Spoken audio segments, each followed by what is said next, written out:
Vamos a ver la historia de cuando Pablo llega a Corinto en su segundo viaje misionero. Entonces, mientras que ustedes abren sus Biblias a ese pasaje, Hechos 18, versículo 1, yo voy a empezar en oración. Padre, te damos tantas gracias porque nos has puesto, como vimos la semana pasada, en este tiempo y en este lugar, porque quieres que te conozcamos, quieres que te veamos y quieres que seamos transformados por ti. Pero también sabemos que hay mucha necesidad en esa ciudad. Tantas personas que no te conocen, tantos jóvenes perdiéndose, tantos matrimonios acabándose, tantas familias separándose. Padre, ayúdanos a hacer luz en tinieblas, a llevar las buenas nuevas de tu evangelio a cada rincón. Porque sabemos que hasta que te encontremos a ti, realmente no tendremos descanso para nuestra alma. Pero tú dices, venid a mí todos los que están cansados y trabajados, y yo os haré descansar. Queremos hallar ese dulce descanso en ti. Y queremos llevar a personas a tus pies, para que ellos también puedan hallar ese dulce descanso. Es en el nombre de tu Hijo precioso que pedimos esto. Amén. Se me hace interesante al estudiar el libro de Hechos, que es un poco repetitivo. Es casi la misma historia vez tras vez tras vez. Llega Pablo a una ciudad, predican en una sinagoga, se molestan las personas, lo meten a la cárcel, lo golpean. Es una historia muy repetitiva. Y yo creo que el autor de Hechos, Lucas, lo hace a propósito porque quiere engranar en nosotros una verdad muy importante. Y de hecho, no solamente en Hechos, pero sin importar el libro de la Biblia que estemos estudiando, yo tengo como fin y meta personal tener dos enfoques en esas predicaciones, en todas las predicaciones que se dan aquí. Uno es recordarnos domingo tras domingo que tenemos un gran Salvador en Jesucristo.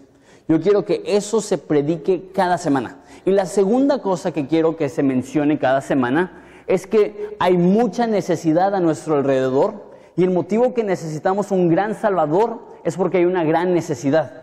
Y eso es lo que vemos en Hechos, vez tras vez tras vez. Hay una gran necesidad. Pablo está yendo de ciudad en ciudad, predicando el Evangelio porque él entiende que Jesús es un gran Salvador. Y hay una necesidad impresionante aquí en nuestra ciudad. Tuve el privilegio ayer y antier, de estar en una conferencia de matrimonios.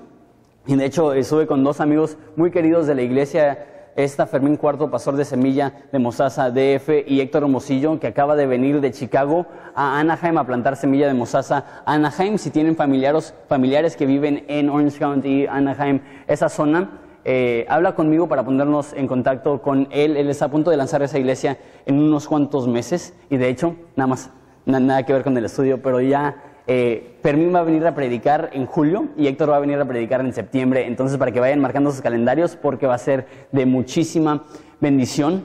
Pero estuve en la conferencia de matrimonios y salimos de allá casi a las 10 de la noche y era en Murrieta, como, hora y media de la frontera. Entonces, íbamos llegando a Ensenada, ya eran como las 12:30, casi 1 de la noche. Y se me olvidó lo del carnaval, entonces me debí de haber venido por la calle 10, pero me vine por el Boulevard Costero y me metí ahí por, se me hace que es la Ruiz, la calle del Papas y todo eso, y un tráfico así horrible, y dije, que me voy por la primera o me voy por el Bajío, y dije, no, pues las dos van a estar igual de podridos ahorita. Entonces, y no pude creer la cantidad de gente que había.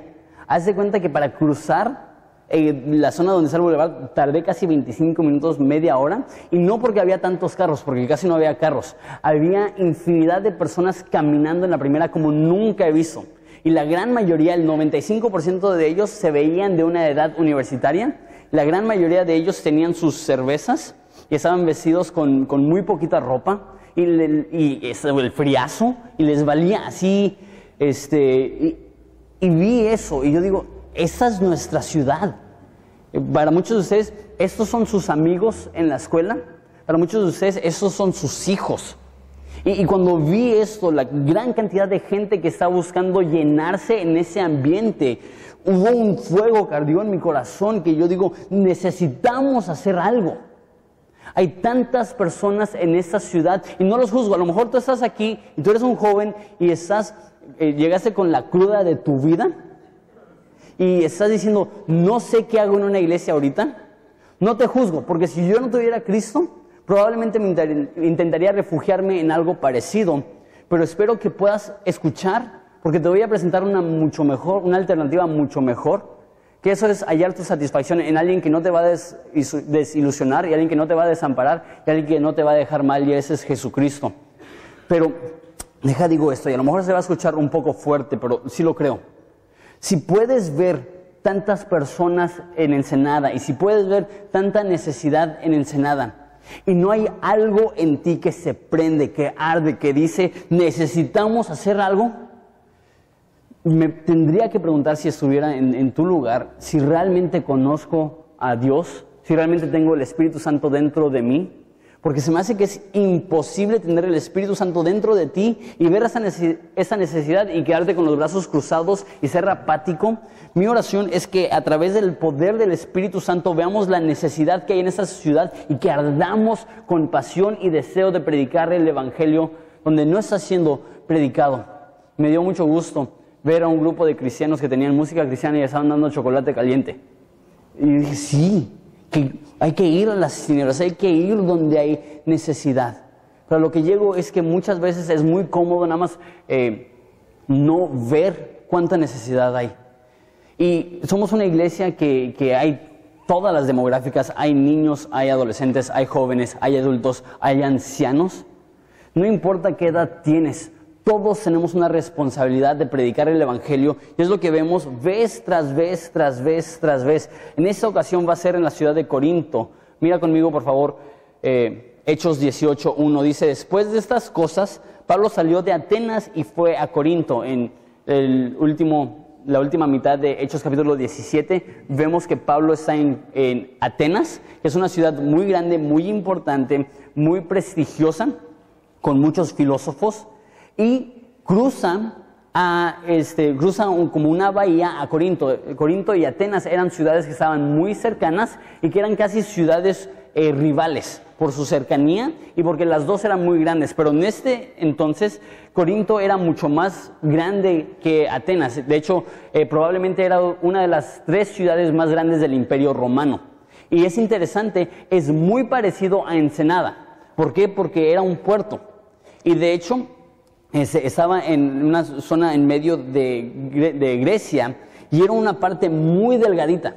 Entonces tenía 2 puertos, uno en el extremo oriente y otro en el extremo occidente, o sea, de los 2 lados. Y solamente era un tramo de como 6 kilómetros cruzar de una bahía a la otra. Y lo que hacían muchas personas, porque era muy peligroso darle la vuelta a Grecia navegando por tormentas y demás, lo que hacían es que llegaban a Corinto, sacaban toda la mercancía de los barcos, cruzaban la ciudad y los metían en la otra bahía y así cruzaban Grecia de esa forma. Y de hecho era tan peligrosa esa zona para cruzar Grecia, y de hecho esa imagen la tenemos porque Pablo va a cruzar esa zona de Grecia y va a chocar su barco. Entonces es una zona muy peligrosa.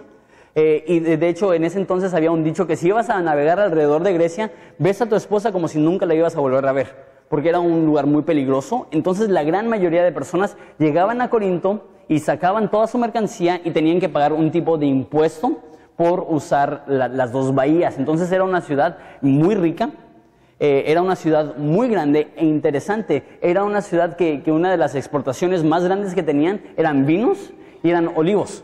Entonces, una vez más, muy parecido a Ensenada, que es un puerto como ellos, que también nosotros tenemos como exportación vinos y olivos y ese tipo de cosas. Y la tercera cosa acerca de Corinto es que era una ciudad increíblemente inmoral. Es más, en el Imperio Romano la frase corintiar era como jerga para decir andar viviendo una vida promiscua. Entonces, si yo digo fui a corintiar, es que me fui a meter con alguien sexualmente. Y de hecho, una compañera corintia en toda la zona de Roma era una vez más jerga para una prostituta. Entonces, era una cultura que era conocida por su lascivia, por su fornicación, por su pecado de inmoralidad sexual. Es más, había un templo en Corinto que tenía 1000 prostitutas que habían contratado. Y a ese templo venían personas y su tributo a la diosa Epafroditas era pagar y tener relaciones con una de esas servidoras del templo. y esa era la forma que adoraban a la diosa Apafroditas, a través de relaciones sexuales. A lo mejor tú dices, qué feo, qué horrible, pero yo creo que si tomaras una máquina del tiempo y vas a Corinto y sacas a un grupo de personas de Corinto y los metes en la primera noche, y dicen, está igualito. Realmente no hay mucha diferencia entre Corinto y Ensenada. Y la cuarta cosa más bien que es muy parecido de Corinto a Ensenada, es que tenían cada 2 años Juegos tiempos olímpicos, donde venía todo Grecia a ver esos juegos. Igual aquí también tenemos muchas actividades como la Baja 500 o la Baja 1000, que atrae a personas de toda la región. Entonces, muy parecido Ensenada de Corinto. Entonces, sale de Atenas, va a Corinto, versículo 2, y halló un judío llamado Aquila, natural de Ponto, recién venido de Italia con Priscila, y vamos a ver que de Roma específicamente. Priscila, su mujer, por cuanto Claudio había mandado que todos los judíos saliesen de Roma, y fue a ellos. Entonces, ¿quién es Claudio? Claudio es el emperador en ese entonces de Roma. Era el César. Era el hombre más poderoso, del reino más poderoso en la historia de la humanidad hasta ese momento. Y él era un hombre que su poder le llegó a la cabeza, y su título que él se dio es: yo soy Señor de señores. Y no llegó nada más a ese nivel. En las monedas del Imperio Romano tenía su rostro y tenía grabado en la moneda Señor de señores. Entonces ese cuate no tenía un problema de autoestima. Al contrario, él se creía un dios. Y cerca del final de su imperio, en el año 49 después de Cristo, que es cuando sucedió esto, él construyó un templo en Roma con una estatua enorme de él, y la inscripción ya no era Señor de señores, la inscripción era Dios de dioses. Entonces él creía que él era el Dios que estaba sobre todos los dioses, y que él tenía que aprobar cualquier dios que se adoraba en Roma. Entonces están los judíos y están los cristianos que dicen: hay un solo Dios que está sobre todos los dioses. Su nombre es Jehová. Dice Claudio: no, su nombre no es Jehová, su nombre es Claudio. Yo soy Dios de dioses, yo soy Señor de señores, yo decido, aquí mis chicharrones truenan, básicamente. Y corre a todos los judíos de Roma. ¿Por qué? Porque no es compatible. Yo soy Dios y hay un único Dios. Y los corrió. Y llegan a Corinto y mira lo que hacen con Pablo. Dicen: y como era del mismo oficio, se quedó con ellos y trabajaban juntos, pues el oficio de ellos era hacer tiendas. Entonces ponen oxos en cada esquina. Te digo, Ensenada y Corinto eran idénticos. No, no ese tipo de tiendas. Lo que hacían eran tiendas de campaña, de piel. Entonces a eso se dedicaba. Ahora, interesante. Esa es la primera vez que vemos que Pablo menciona su oficio aparte del Evangelio. Pablo era un rabino, y en ese entonces no era aceptable y no era común que un rabino, un jefe de una sinagoga o un predicador recibiera algún tipo de ofrenda o algún tipo de salario. Lo que hacían es que eran bivocacionales, eran líderes religiosos y tenían aparte su oficio. Entonces el oficio, aparte de predicar el Evangelio de Pablo, era construir tiendas. Pero ahora, a diferencia de los rabinos, Pablo sí aceptaba ofrendas.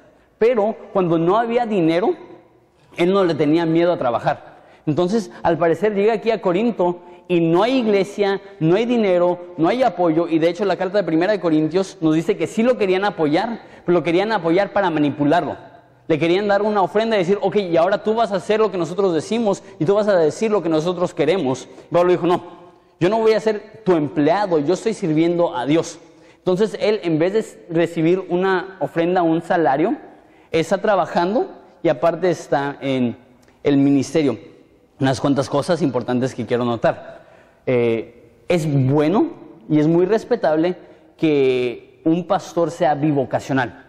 Ahora, no es malo que no lo sea. Yo en lo personal no lo soy, pero tengo muchos amigos que aparte del pastorado trabajan y ganan dinero sin tener que recibir ninguna ofrenda o ningún apoyo de la iglesia. Y yo creo que esto es muy padre, porque te da un testimonio padrísimo, que tú puedes decir: yo no estoy aquí por ganancia personal, Esto a mí no me ayuda en lo más mínimo. Yo estoy aquí porque amo a Cristo. Eso es bueno. Pero también vamos a ver que van a llegar Silas y Timoteo y le van a dar una ofrenda a Pablo y va a dejar de trabajar y se va a dedicar al ministerio de tiempo completo. Entonces yo creo que la realidad aquí es, si hay dinero para que apoyen al predicador, está bien. La Biblia dice que el anciano que enseña es digno de doble honor. Pero si no hay dinero, un pastor no puede decir, o ninguno puede decir, ¿sabes qué? Yo tengo fe que Dios va a proveer, entonces no voy a trabajar y vivir así. Y hay algunas personas aquí que dicen, ¿trabajas? No. ¿Estudias? No. ¿Qué haces? Vivo por fe. No, vives como Nini. Eso es diferente. Y de hecho me tocó un predicador, de hecho brasileño. Entonces llegó aquí y ese cuate, siempre que he interactuado con él, siempre me ha pedido dinero. Es muy interesante.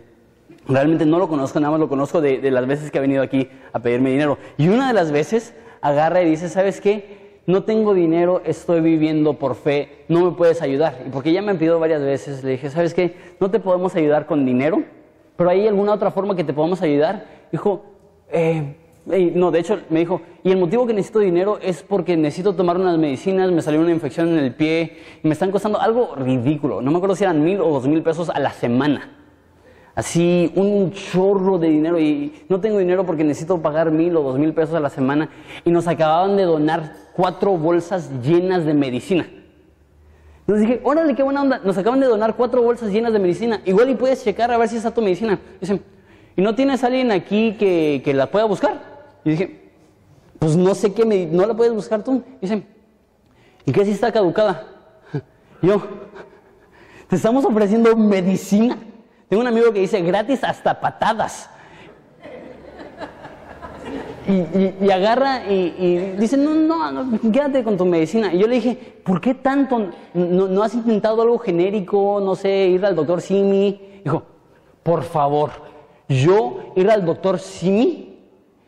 Yo le dije, ok, entonces tienes tanta fe que no trabajas, que si alguien te ofrece medicina, no la recibes, y que es imposible que tú uses genéricos, porque no, yo soy un gran siervo de Dios y los grandes siervos de Dios no usan al doctor Simi. Yo ya les compartí la semana pasada que yo uso el doctor Simi, de hecho ahí tengo mi tarjeta de cliente frecuente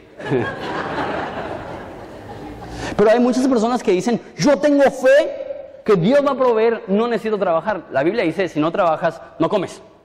Y eso es lo que pasa con Pablo. Pablo no tiene dinero, ¿y qué es lo que hace? Ay, Dios, por favor, que caiga dinero del cielo. ¿Es lo que dice? Dicen, tengo 2 manos, funcionan muy bien, tengo una profesión, la voy a ejercer. Entonces se ponen a trabajar juntos. Y una segunda cosa que quiero decir acerca de eso. Hay muchas personas que cometen el error de separar lo sagrado de lo secular. Déjalo explico. A.W. Tozer es un autor de hace 100 años que escribió un libro, Buscando a Dios, un libro increíble. Y el último capítulo dice esto. Cometemos un grave error cuando separamos lo sagrado de lo secular. Y usa todo el capítulo para explicarlo. Pero lo que dice es que muchas veces en nuestra mente tenemos 2 categorías. Lo santo y lo que no es santo. Y para nosotros lo santo es todo lo que se hace en el nombre de la religión. Entonces, ir a un edificio religioso, santo. Orar, santo. Leer la Biblia, santo. Pero trabajo, eso no tiene nada de santo. O recreación, eso no tiene nada de santo. O descansar, eso no tiene nada de santo. Y lo que dice A.W. Tozer correctamente es no. La Biblia dice que en todo lo que hagamos, ya sea comer o beber, que sea todo para la gloria de Dios.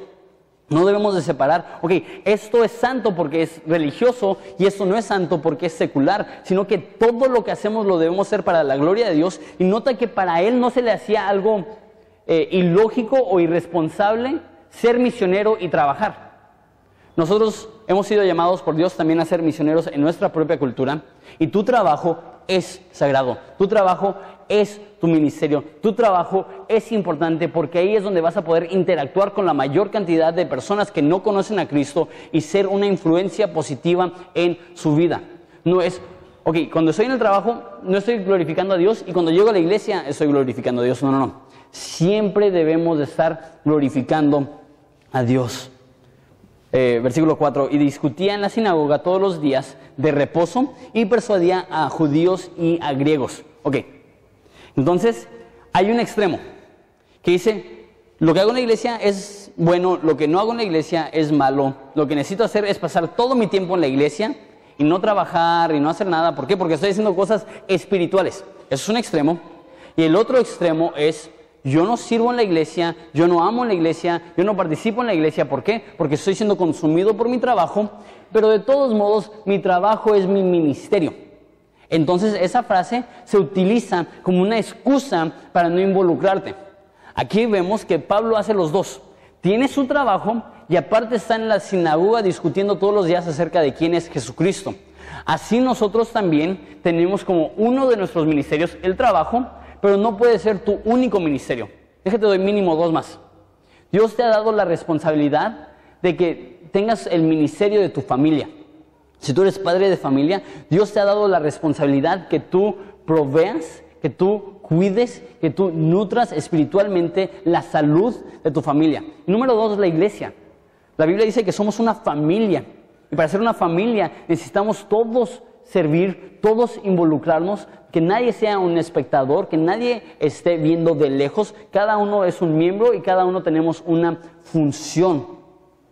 Entonces, él estaba trabajando y al mismo tiempo estaba evangelizando. Versículo 5. Y cuando Silas y Timoteo vinieron de Macedonia, Pablo estaba entregado por entero a la predicación de la palabra, testificando a los judíos que Jesús era el Cristo. Nos dice la carta de 1 Corintios que Silas y Timoteo le trajeron una ofrenda de las iglesias que había plantado en Tesalónica, en Berea, en Filipos.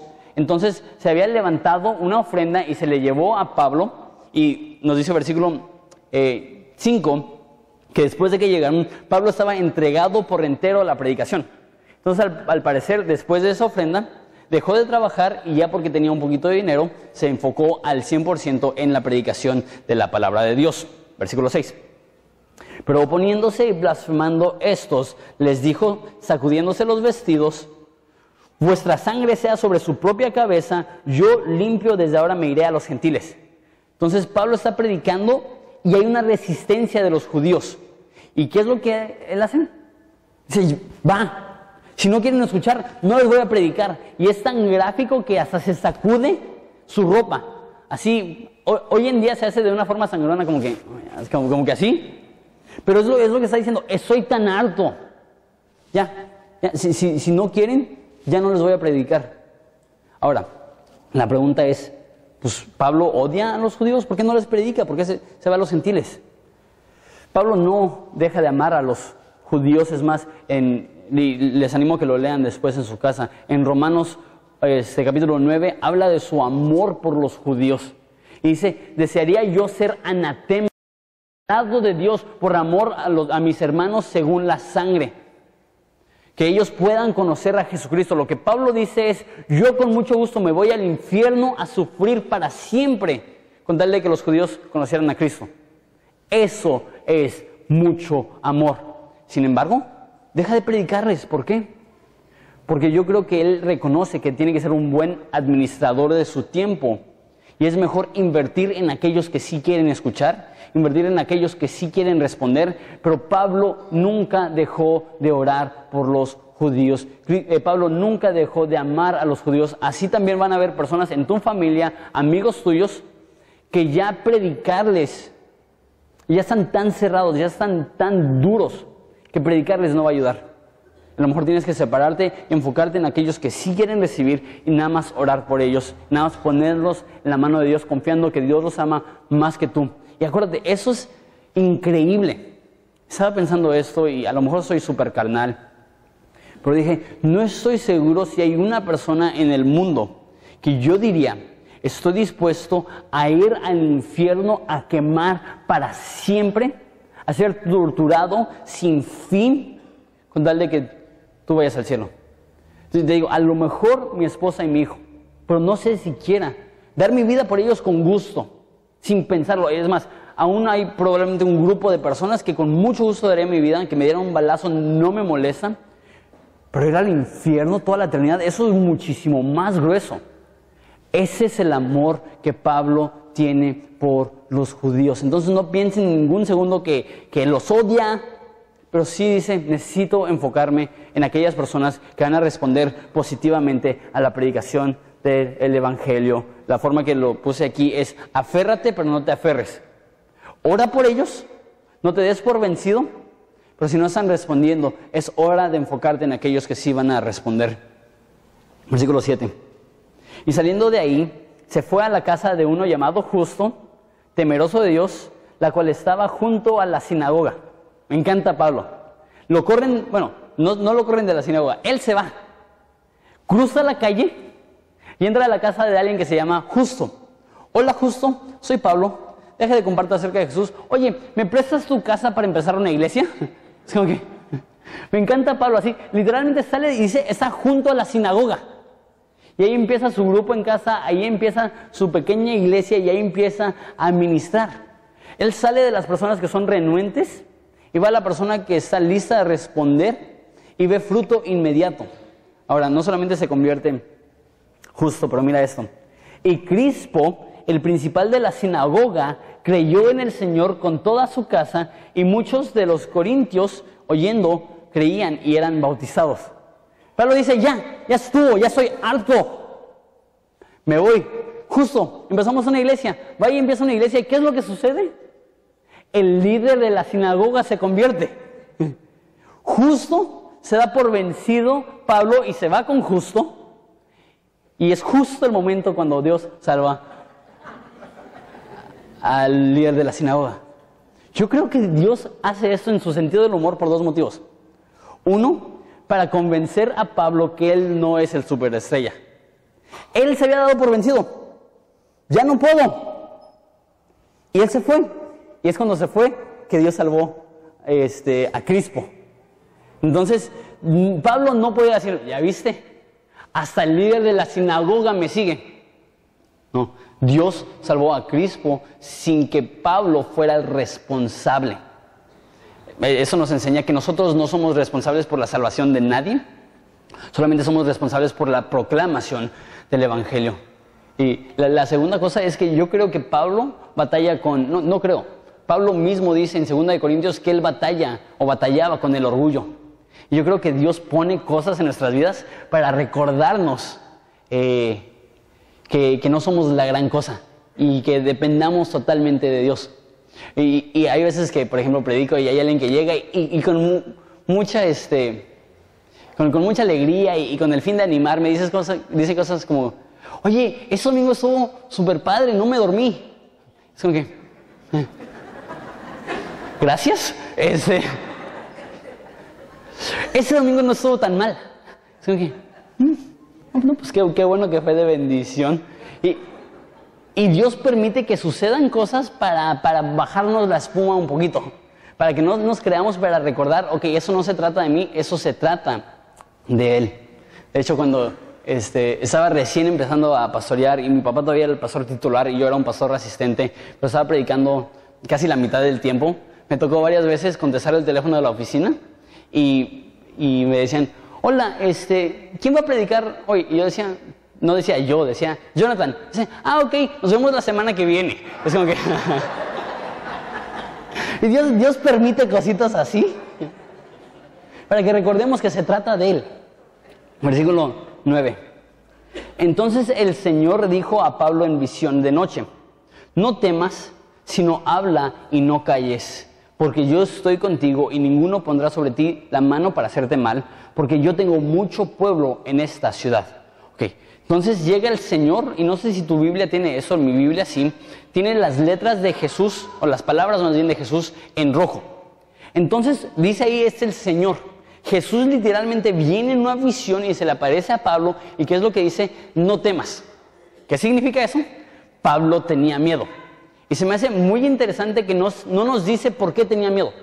No nos dice que a lo mejor tenía miedo porque había tanta maldad en la ciudad, que pensaba que nadie se iba a convertir, o que había tanta oposición que pensaba que lo iban a meter otra vez a la cárcel o lo iban a lastimar. No nos dice por qué tenía miedo.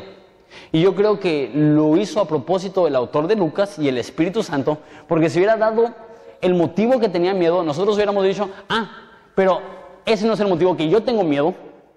entonces eso no aplica a mí. Yo creo que ese es el motivo que nada más no dice, no tengas miedo. ¿Sabías tú que el mandato más común en toda la Biblia es no temas? Yo creo porque uno de los problemas más grandes que tenemos es el temor. Y a veces somos consumidos por el temor. Mi amigo Jaime Foot dice que el temor es crear una historia en tu mente sin anclas y sin realidad. Estaba comentando a su esposa Krista Foot que había veces que cuando sus niñas estaban empezando a salir y a manejar y que llega a las 9, que llegaban a las 9:30, que no se podía comunicar y ya se hacía la idea, ya chocaron, ya se murieron, voy a tener que planear el funeral, voy a comprar estas flores, voy a invitar a esa persona no la voy a invitar. Es como que, estuve fuera media hora. Pero somos todos culpables de eso, ¿no? Me acuerdo hasta yo de niño, una vez una de las primeras veces que me dejaron solo con mi hermana en la casa, no me acuerdo qué edad tenía, pero mi mamá fue a la tienda, así de rapidito, voy por un galón de leche o algo así. Me acuerdo que estaba pensando y tardó, no sé, unos 20 minutos, y estaba tardando mucho, ya se murió mi mamá, así como que, eso es el temor no tiene que ser real para dar mucho miedo. Es más, la mayoría del tiempo solamente nos los estamos inventando, pero el temor es real y todos, o la gran mayoría, si no es que todos, batallamos hasta cierto nivel con temor. Tienes que saber que Dios sabe eso, entonces por eso Dios repite vez tras vez, no tengas miedo. Me voy a dar 3 razones por las cuales no debemos de tener miedo. Primero, no temas, sino habla y no calles. La forma que combatimos el miedo es a través de tener propósito. Le da un propósito. Dice, ve, predica, no tengas miedo. Queremos ser personas que tenemos mucho valor, pero para poder tener valor necesitamos que enfrentarnos con las cosas que nos da miedo y vencerlas. Porque de otra forma no necesitas valor. Yo creo que eso nos demuestra que a la gran mayoría de nosotros nos da miedo compartir de Cristo. Hay muy pocas personas, limitadísimas la cantidad de personas que conozco, que son evangelistas natos. O sea, que ellos hablan con quien sea, cuando sea, acerca de Jesús y no es extraño. La mayoría de nosotros somos tan incómodos para compartir de Cristo. Hola, ¿cómo estás? Bien. Necesitas a Jesús, nos vemos. Así como que es tan incómodo que para predicar el evangelio se necesita un poquito de valor, y eso es lo que dice. Dice, no temas, ve y predica. Por eso se repite tanto en Hechos, y Dios les dio de nuevo, y ellos oraron, Dios, danos de nuevo. ¿Por qué? Porque para predicar necesitas vencer ese temor, a esa incomodidad. Entonces, el primer motivo que no debemos de tener miedo es porque tenemos un propósito. Número 2, no temas, porque yo estoy contigo. Eso está en versículo 10. Y ninguno pondrá su mano sobre ti, la mano, para hacerte mal. Sabemos que esta no es una promesa general, porque en unos cuantos capítulos lo van a volver a encarcelar y lo van a volver a golpear y todo eso. Pero eso es una promesa particular para esta ciudad. Él dice, aquí en esta ciudad no te van a lastimar. Pero como te digo, esa no es una promesa que siempre hace a sus siervos. Ahora, sí hay una promesa que siempre hace a sus siervos, y eso es, no temas porque estoy contigo. La gran mayoría de veces que la Biblia dice no temas, lo respalda con porque estoy contigo. El segundo motivo que no necesitamos temer es porque como cristianos tenemos la presencia de Dios que siempre nos acompaña. Él dice que nunca nos va a dejar, nunca nos va a desamparar, y Él va a ir con nosotros, y dice el salmista que Él es escudo alrededor de mí. No tenemos que temer, 1, porque tenemos propósito, 2, porque tenemos su presencia, y número 3, no temas porque, versículo 10 todavía, tengo mucho pueblo en esta ciudad. Ahora, hay 2 interpretaciones de esto que son posibles, los comentaristas debaten. Uno es, no temas porque tengo mucho pueblo, significa que las personas que han conocido a Cristo van a ser para Él una excelente comunidad, van a ser un excelente apoyo, lo van a proteger, lo van a ayudar, lo van a animar, lo van a amar, lo van a querer. No temas porque existe la iglesia, y la iglesia te va a ayudar y la iglesia te va a apoyar. Eso es una posibilidad, y es posible. Pero la segunda, yo creo que es la más correcta, es no temas porque hay mucho pueblo en esta ciudad. ¿Qué significa eso? Que hay muchas personas que van a conocer a Jesús que todavía no lo conocen. Porque acuérdate, todavía no han conocido muchas personas. Pero Él dice, no temas, porque hay muchas personas que necesitan escuchar el Evangelio. Y si hay una obra, yo te voy a sostener y mantener hasta que puedas cumplir con esa misión de que compartas a Cristo. Entonces, no tememos porque tenemos su propósito, no tememos porque tenemos su presencia, y no tememos porque tenemos personas que necesitamos alcanzar. Y créeme que así como Corinto era una ciudad mala, perversa, así también Ensenada es una ciudad mala y perversa que necesita a Jesucristo. Pero yo creo que si Jesús se parara aquí enfrente de todos nosotros, nos diría, no teman, compartan, no se queden callados, yo soy con ustedes, hay mucha gente que quiero alcanzar. Y yo creo que esa es la realidad para nuestra ciudad. Y yo creo que Dios está a punto de hacer algo enorme, algo gigantesco en esta iglesia y en esta ciudad. Y yo creo que Dios quiere usar el 2013 para prepararnos para la gran cosecha que viene de almas que van a llegar a los pies de Cristo. Y yo creo que así como se llena el Papas de Chavos, yo creo que esta iglesia va a estar repleto de personas adorando el nombre de Jesucristo. Yo lo creo. Ahora, queremos preparar.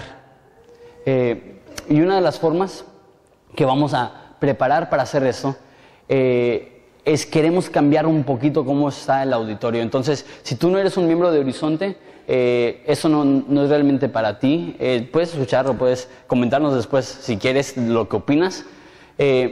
Ahorita tenemos 500 sillas acomodadas y funciona, pero el problema es que en el verano hay muchas distracciones. Están abiertas estas dos puertas y se escucha la música de la iglesia aquí que amamos y tenemos una relación excelente con ellos. Se ven los niños que están saliendo de los salones para ir al baño, se ve todo el movimiento que está en el estacionamiento. Si alguien llega tarde, todos lo están viendo. Entonces hay muchas distracciones y aparte yo estoy predicando desde enfrente hasta atrás. Entonces para cuando llega el sonido atrás ya está un poco distorsionado, hay mucha desconexión. Y también la plataforma es muy alta. Entonces, para reuniones más pequeñas, sí es algo incómodo. Y a lo mejor tú dices, ¿por qué está tan alta la plataforma? Parece que te puedes aventar de bungee, así de... lo que hacemos es que tenemos carros estacionados allá abajo. Entonces, lo que vamos a hacer es que vamos a acomodar la plataforma de ese lado. Esa entrada ahí ya no va a ser entrada, sino que va a ser salida de emergencia para que ya no haya distracciones ahí. La entrada principal va a ser por la esquina para los peatones y va a ser el estacionamiento aquí. Vamos a entrar y todos vamos a estar viendo para allá. Y eso va a hacer que, el sonido sea mucho mejor, porque no va a haber el rebote, porque las puertas, si están cerradas, van a absorber mucho más sonido. Si están abiertas, el sonido va a salir y no va a rebotar. Las personas que entren no van a distraer y vamos a poder acomodar muchísimas más sillas. Ahorita tenemos 500 sillas y fácil podemos acomodar otras 100. Pero ya teniendo todas las sillas distribuidas así como en media luna, no sé cómo decirlo, todas distribuidas ahí, fácil, caben unas 700 sillas y el plan es utilizar bien ese templete alto que tenemos aquí y poner gradas aquí y poner sillas acá arriba como si fuera un balcón. Entonces, haciendo esta remodelación, vamos a aumentar nuestro cupo de como 600 a como 1000 personas. Entonces, a lo mejor tú dices, ahorita no necesitamos ese espacio. Yo sí creo que pronto lo necesitaremos. Yo sí creo que sí viene esa siega, yo sí creo que sí viene esa cosecha. Entonces queremos ir preparando para esto. Ahora, lo que queremos hacer es ahorrar 200,000 pesos para la remodelación. Nada más voy a decir esto y voy a continuar, no quiero manipular ni nada. Vamos a reducir el presupuesto todo lo que podamos para poder ahorrar ese dinero. Pero si entre 500 personas, que es más o menos entre los 3 servicios que tenemos, la cantidad de gente que viene a Horizonte, si cada quien da 7 pesos con 50 centavos por domingo más, ahorraríamos los 200,000 pesos sin tener que hacer ninguna rebaja de presupuesto. Entonces, te pido, si eres un miembro de Horizonte, que consideres aumentar, no sé cuánto das, pero aumentar semanalmente por 7 pesos 50 centavos tu ofrenda. A lo mejor es una coca menos por semana, para un provecho eterno. Entonces, una vez más, no estoy manipulando, no estoy diciendo, denos sus millones, porque sé que no los Ay, pero lo que sí estoy diciendo es, si cada uno de nosotros participa, podemos hacer esto. Continuamos con el pasaje. No temas porque yo estoy contigo y nadie pondrá sobre ti la mano para hacerte mal, porque yo tengo mucho pueblo en esta ciudad. No tememos porque tenemos propósito, no tememos porque tenemos su presencia, no tememos porque tenemos porque hay pueblo. Entonces, la forma que lo estamos diciendo es que creemos que Dios hará más. Entonces, si puedes poner la imagen otra vez, Josué. Entonces queremos que eso sea como que el enfoque de este año, que Jesús tiene más personas que quiere salvar, que Jesús está buscando más adoradores reales y que creemos que Jesús hará más cosas en este 2013 y por eso estamos haciendo lo que estamos haciendo, porque creemos que Dios sigue vivo, creemos que Dios venció la tumba y creemos que Dios va a hacer algo que si nos dijeran no lo creeríamos. Continuamos, versículo 11. Y se detuvo ahí 1 año y 6 meses. Ha estado en un lugar 3 semanas, en otro lugar 1 mes, en un lugar unos cuantos días. Llega a ese lugar y se queda 1 año y medio. Está bastante tiempo en Corinto. ¿Y qué es lo que está haciendo? Enseñándoles la palabra de Dios. ¿Cómo va a venir esa bendición? A través de la enseñanza de la palabra de Dios. La forma de tener una iglesia saludable es que el enfoque sea la predicación de la palabra de Dios. Versículo 12. Pero siendo Galión procónsul de Acaya, los judíos se levantaron de común acuerdo contra Pablo y le llevaron al tribunal, diciendo: este persuade a los hombres a honrar a Dios contra la ley. Entonces, eso lo hemos visto pueblo tras pueblo tras pueblo. Predica Pablo y los judíos lo atacan, lo oponen. Y me imagino que Pablo estaba como que: Dios, me dijiste que nadie me iba a tocar, me dijiste que nadie me iba a atacar, me dijiste que nadie iba a pasar. No es lo que dijo que nadie te iba a hacer mal. No dijo que no iba a haber oposición, lo único que dijo es que la oposición no iba a ganar. Entonces, llegan, pero me encanta esto, ese es el sentido del humor de Dios. Atacan a Pablo como era su costumbre, y al comenzar Pablo a hablar, Galión dijo a los judíos, entonces Pablo está a punto de defenderse, y justo cuando está a punto de hablar, abre la boca y Galión lo interrumpe. Y dice: si fuera algún agravio o algún crimen enorme, oh judíos, conforme a los derechos, yo os toleraría. Pero si son cuestiones de palabras y de nombres y de vuestra ley, vedlo vosotros, porque yo no quiero ser juez de esas cosas. Túmbate el rollo, no me interesa, ya no quiero que me traigan a Pablo, básicamente. Y qué interesante, Pablo normalmente se tiene que defender y después de defenderlo lo golpean. Ahora, esta vez, el líder romano lo está defendiendo y mira lo que sucede. Y los echó del tribunal. Entonces todos los griegos, apoderándose de Sóstenes, principal de la sinagoga, le golpeaban delante del tribunal. Pero a Galión nada se le daba de ello. Normalmente golpean a Pablo, ahora están golpeando al líder de la sinagoga. ¿Cómo cambió la situación, no? Me imagino que Pablo está ahí sentado con sus palomitas como que... Después de tantas veces que lo han golpeado y lo han lastimado y lo han amenazado, ahora él no es el amenazado, ahora él no es el golpeado, ahora son sus adversarios. Eso nos demuestra que Dios está en control y que lo que se siembra se cosecha y que después de probablemente ya años de oposición, ellos están recibiendo lo que Pablo estaba recibiendo también. Segunda cosa, todos sufrimos. Los cristianos sufren y los no cristianos sufren.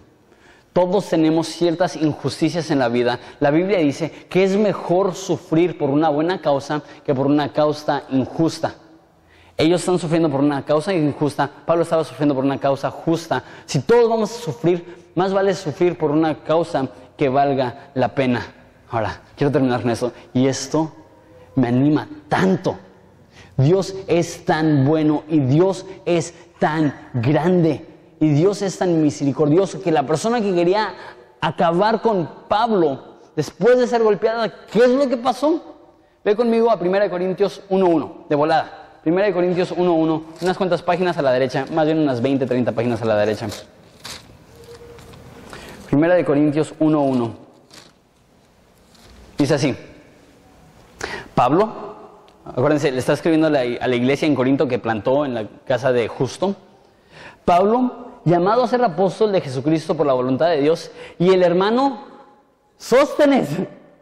Dios lo salvó. Entonces no solamente fue golpeado, fue humillado, sino que después de eso Dios tocó su corazón y lo cambió. Ya son 2 veces que el líder de la sinagoga de Corinto le dan su vida a Jesús. Esos son líderes religiosos. Eso sería parecido como si un pastor cristiano cambiara de religión. Dirías, wow, qué loco. Esos eran hombres devotos a su religión, que están dejando su religión y adoptando lo que la Biblia dice acerca de Jesucristo. Dios puede salvar a quien sea. Por más religioso o por más rebelde, por más apartado, Dios puede salvar a quien sea. Entonces no pierdas esperanza para tu esposo, tu esposa, tu hijo, tu hija, tu vecino, tu amigo, tu compañero del trabajo. Si Dios puede salvar a gente como Sóstenes, Dios puede salvarlos a ellos. Jesús le dice a sus discípulos, levantad la mirada, levantad los ojos, porque el campo está blanco para la cosecha. Pero dice, orad al Señor de la cosecha que mande obreros, porque mucha es la obra y pocos los obreros. Mi oración es que cada uno de nosotros participemos en la gloriosa obra de llevar a personas a los pies de Cristo. Nos ponemos de pie y oramos.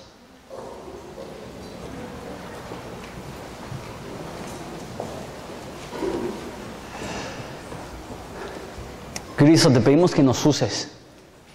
Queremos ser tus herramientas.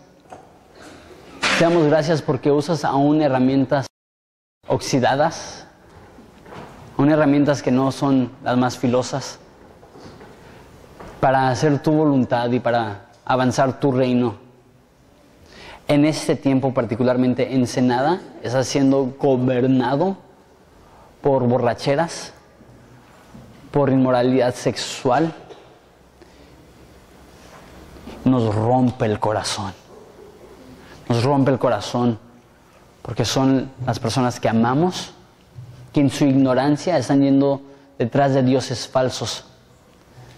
El Dios del placer. Y están perdidos. Y una vez más, no los juzgamos, porque nosotros hemos hecho lo mismo, porque intercedemos y pedimos por ellos. Dios toca a cada persona que en esta noche se va a emborrachar pensando que en una botella hay esperanza. Te pido que se levante con una desilusión tan grande que lo lleve a tus pies. Te pido por los hijos, los que están aquí, que en ese tiempo se están emborrachando, se están drogando, están haciendo cosas parecidas. Te pido que abraces a sus papás. Que ellos puedan saber que eres un Dios bueno a pesar de toda esa maldad. Que tú toques sus corazones, que los hijos pródigos puedan regresar a casa. Te pido por los que están aquí, que son cristianos y sus amigos se están emborrachando, se están drogando, se están perdiendo.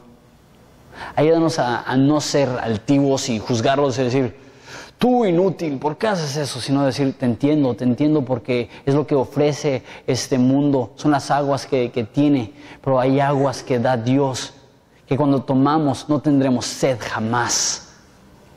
Y de nuestro interior correrán ríos de agua viva. Hemos tomado, nos hemos saciado. Ayúdanos a compartir. Es en el nombre de tu Hijo precioso que pedimos esto. Amén.